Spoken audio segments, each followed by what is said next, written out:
Thank you all for coming today to celebrate this special occasion with us. Growing up, I didn't have a single happy memory because I was raised by a single mom. My ex-husband chuckled next to me, clearly amused by our son's wedding speech.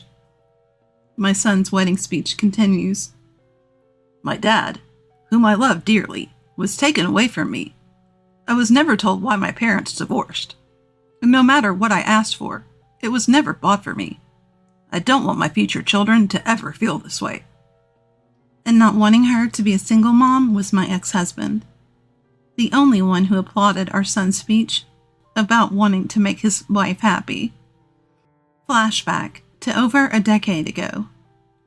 I, Emily, chose to divorce my husband, Mason, due to his incessant cheating.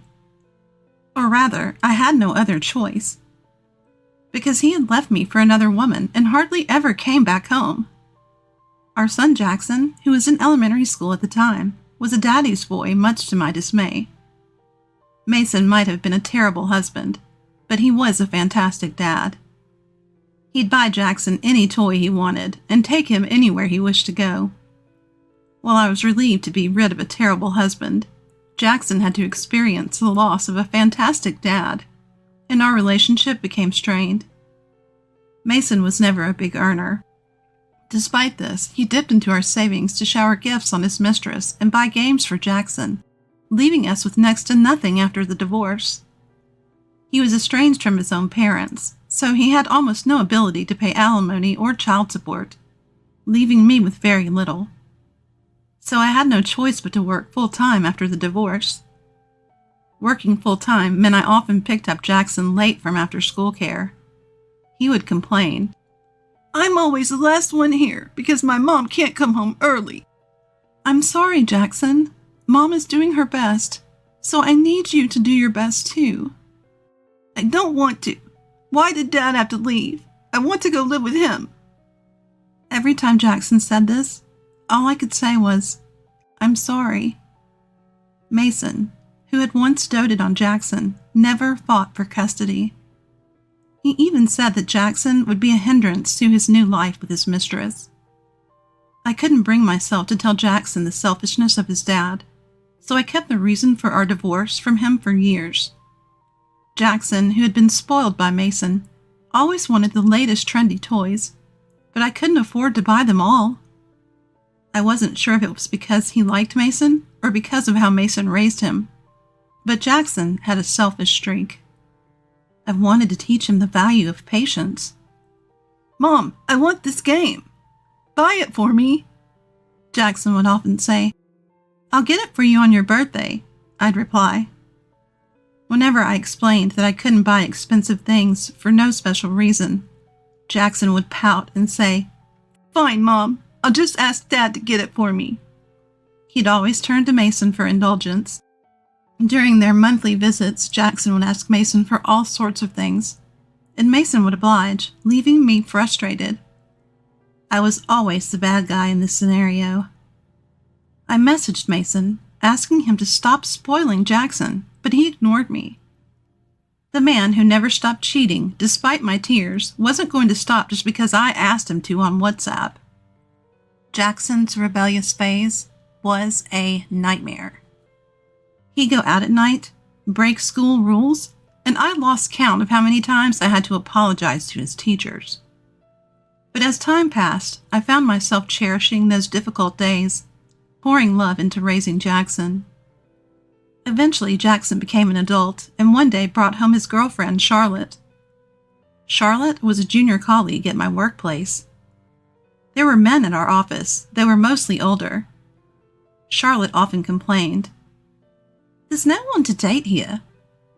So I showed her a picture of Jackson and said, "If you're interested, I can introduce you to my son." She was surprisingly keen. Jackson also had a positive reaction to Charlotte's photo. I gave them each other's contact information and left it to them.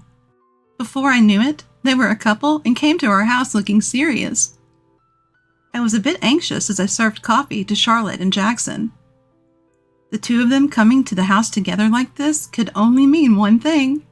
They were thinking of getting married. My hunch was right. Jackson, looking a bit shy, said, "Actually, we're thinking of getting married." "There's a baby on the way," Charlotte added, smiling and rubbing her flat belly. I hadn't expected this, but I was thrilled. "Oh, that's wonderful," I exclaimed, and we all celebrated by eating the cake I had prepared. Despite the challenges of raising a rebellious Jackson, I felt a sense of relief, as if my parenting journey had finally come to an end. Jackson and Charlotte wanted to have their wedding ceremony before her pregnancy became too apparent. Everything moved smoothly towards the wedding. A meeting of both families was quickly arranged, and we greeted Charlotte's parents. The meeting took place in a private room at a restaurant. Meeting Charlotte's parents for the first time, it was clear they were as warm and kind as she was. Charlotte talked about how her parents had raised her and introduced her own parents to everyone. When it was Charlotte's turn to introduce her parents, she said, mixing in some humor, "These are my wonderful parents. I hope they get along well with Miss Emily." Then it was my turn to be introduced. As I nervously wondered what would be said, Jackson pointed at me and simply said, "This is my mom." That's it. Charlotte and her parents looked stunned, but I was the most shocked of all. I had raised Jackson as a single mom, doing my best, and all he had to say was that? Feeling both sad and frustrated, I tried to lighten the mood. "I'm sorry, my son is a bit shy." Charlotte chimed in. Yes, Jackson is really shy," desperately trying to smooth things over. Jackson didn't bother to read the room and just kept eating his meal. I couldn't help but feel sad, wondering if this was how I had raised him. Then came the day of the wedding ceremony.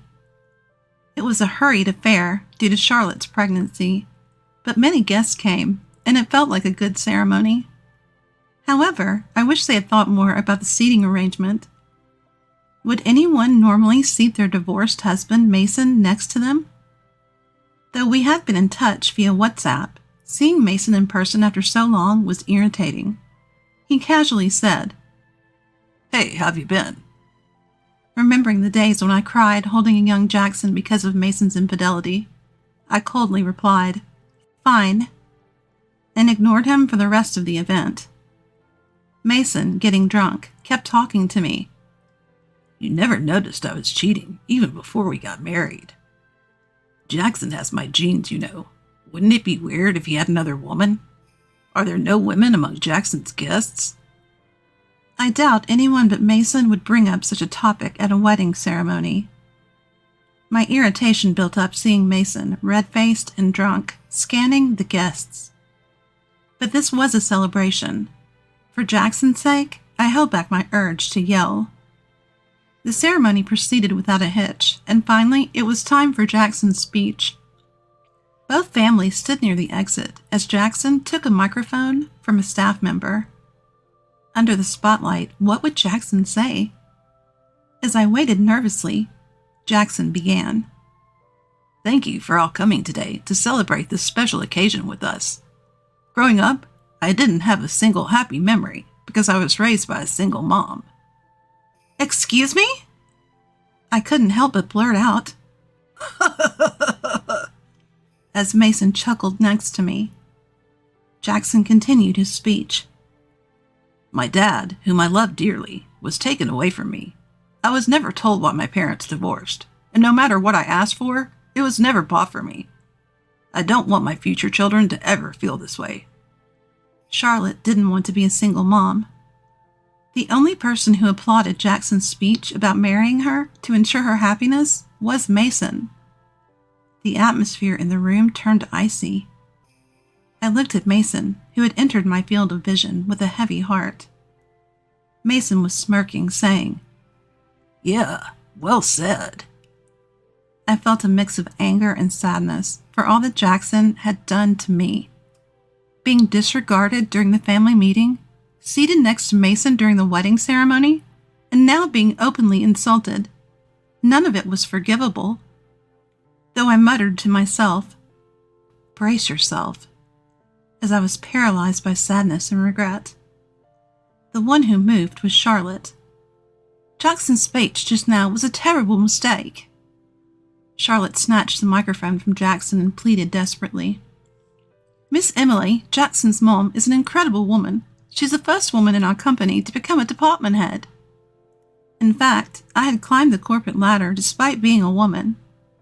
Jackson probably didn't know because he never cared about my career. Department head? Mom is? Jackson's surprised voice was drowned out by my subordinates, led by Benjamin, who stood up. Yes, Miss Emily treats everyone fair and is an amazing boss. She never had a day when she didn't think about her son, Jackson, even while raising him. Benjamin, who had worked with me for years, knew I had juggled work and parenting. I was deeply touched that he valued my efforts. Charlotte glared at Jackson and said through the microphone, I will divorce Jackson. What? Why? Because someone who doesn't appreciate or even try to understand his mom's efforts can't be trusted to value a wife and a child. Being a single mom doesn't mean the child will be unhappy. That's just your misconception. I will return all the congratulatory gifts we received today. I apologize for the inconvenience after you've all come this way. Someone said, Well said. And applause followed. Jackson looked bewildered, his face pale, while Charlotte stood tall and looked stunning. Guests began to leave the wedding venue, and Mason had also disappeared. Left behind were just me and Charlotte's parents. Charlotte's dad was red-faced with anger. When I said, I apologize for Jackson, he kindly replied, You have nothing to apologize for. Charlotte said, Let's go. And we left the wedding venue. Jackson was left in the lobby shouting, Why is this happening? He looked pitiful and miserable. Charlotte and Jackson did end up divorcing. Jackson had already moved in with Charlotte and initially planned to return to my house, his childhood home. However, I had moved without telling him, leaving him without a place to go. A troubled Jackson called me. Mom, where are you? I can't just lose my childhood home like this. Jackson, have you ever had a happy moment being raised by me? If not, there's no point in living together now. I won't tell you where I am. Don't say that, Mom. Living alone is lonely. His voice sounded like he was about to cry. I wavered, but remembered his speech and decided we shouldn't live together. You loved Dad, right? Go live with Mason. It's better if you stay out of my life for your own happiness. Mom, wait. That speech was just a joke. I didn't raise a son who would make such a joke at a moment like that. Goodbye. Take care. After hanging up, I blocked Jackson's number. Cutting ties with my son was sad, but I felt somewhat relieved after all the terrible things he'd done to me. I heard from Mason that Jackson took my advice and visited him. Mason, who had just broken up with his girlfriend, welcomed Jackson. But two selfish people living together couldn't last long. Mason would get drunk every night and insult Jackson, leading to nightly arguments. Mason even borrowed money from Jackson's wallet and gambled it all away, causing Jackson to storm out. Mason said, I don't need a tight-fisted son like that. After all I bought for him, he makes a fuss over a little money. So it's unlikely Mason will help Jackson in the future. I don't know where he is now, but it seems he's truly alone. In contrast, I was enjoying my life. Charlotte often visited with her newborn, Ava. Please teach me how to be a single mom, Charlotte said.